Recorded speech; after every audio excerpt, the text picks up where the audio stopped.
Hello, everybody. My name is Craig Burden. I'm the hardware director at Plentify, and I'm here to talk to you today about how Plentify is using home appliances to fix the electricity grid and to enable the clean energy transition. So Plentify was born out of Cape Town, South Africa. This is a time-lapse I'm showing you here of Cape Town plunging into the depths of load shedding, our name for our recurring rolling blackouts. And we believe that there are two key ingredients that are needed for the world to navigate the energy transition we are currently going through. The first being that you need clean energy available where the demand is, and secondly, you need clean energy when the demand is needed, when the demand is there. That first one is in air quotes, relatively simple problem to solve. You need more generation, you need better distribution networks, and you need better energy trading platforms. But the first one is a little bit more complicated. And that's kind of shown right here. So solar currently represents the largest contributor to the clean energy mix across the globe, but it has a fundamental issue. It generates the peak of its energy during the middle of the day, whereas a typical demand curve for any utility. So what you see on the screen here, there's a morning peak and there's a larger evening peak. We can solve this mismatch using batteries. We can store all that excess solar energy and use it to serve each of these peaks and anything going through the nighttime, of course.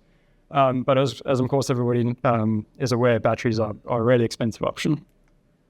So we can offer a solution that's 5 to 10 times cheaper than that. And the way we do that is by using smart devices to shift the load of appliances that are within people's houses that are shiftable in order to move that load outside of these peak times. And then more importantly, in the solar case, to shape that load to actually better utilize the available solar at any given moment. And this is what we do here at Plentify. So we do this primarily with two methods. So we have some IoT hardware products. In the center there, you see Hotbot. This is our device that attaches to immersion hot water heaters in a residential environment. And on the right, we've got SolarBot. This is a residential inverter integrate system. Both of these devices attach to these appliances and collect data. They can actuate commands, and they can also communicate wirelessly between each other and other devices within our ecosystem to optimize both the home's energy system, but also the community's energy system, both for maximizing the solar self-consumption of that site, as well as to maximize the efficiency of those appliances. The other piece of this equation is our distributed intelligence engine. So this system digests data from all of these and runs all the models to build usage and demand characteristic profiles so that we can run these optimizations. We had a lot of success with this primarily in our home country of South Africa. We are well on our way to building the largest virtual power plant of its kind in the Southern Hemisphere. We have deployed around about 12 megawatts of load management so far. A lot of this has happened quite recently. We've gone through a lot of growth. In 2024 so far, we've seen 1.5 times the amount of growth that we've seen over our entire 7-year history. And finally, we have a lot of growth ahead of us. So we've already contracted more than 90 additional megawatts of load, all to be deployed within the next 3 years. This will all happen primarily through more than 40 B2B contracts that we've already signed. A couple of key ones are Boko Properties. They're the largest residential property developer in South Africa. They are pairing Hotbot with every residential unit that they build in the future, as well as a majority of the sites that they've built in the past. They're doing this because they realized that their residential estates typically pair with large-scale solar systems. And in order to maximize ROI on these solar systems, they needed an intelligent load management solution. Another is Utility. They're one of the leading residential solar companies in South Africa.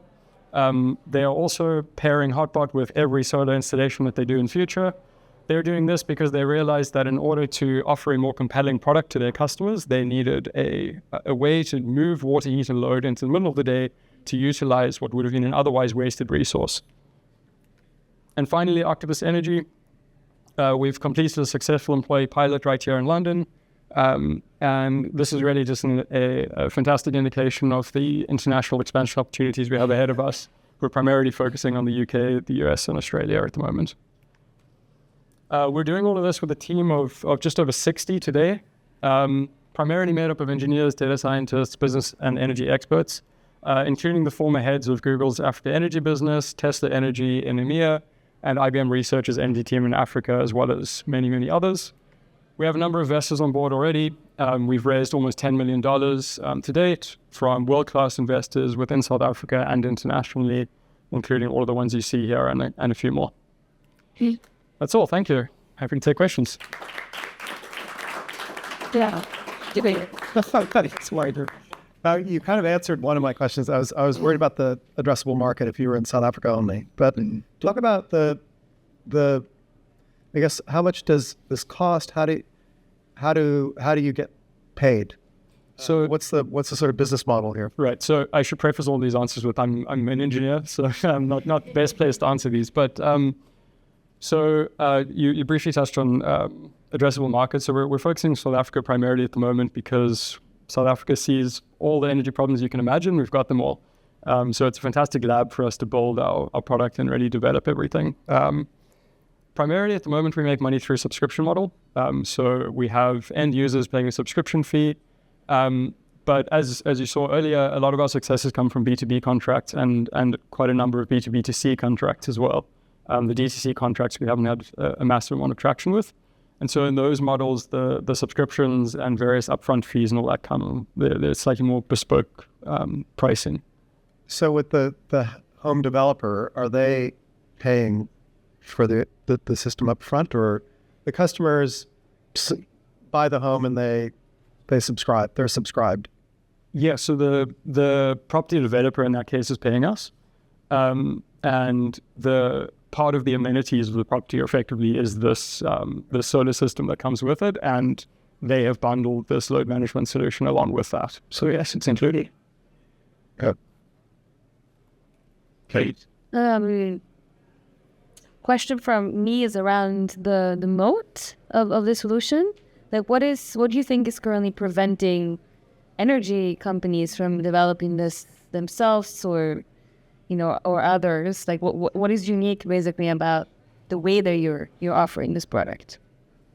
I think we are in a position where we can be quite dynamic, a lot more than the energy producers, for example. Right now, we're focusing primarily on water heating solutions. They represent 60% of a typical household's energy usage. An energy provider might not have the same incentives as we do.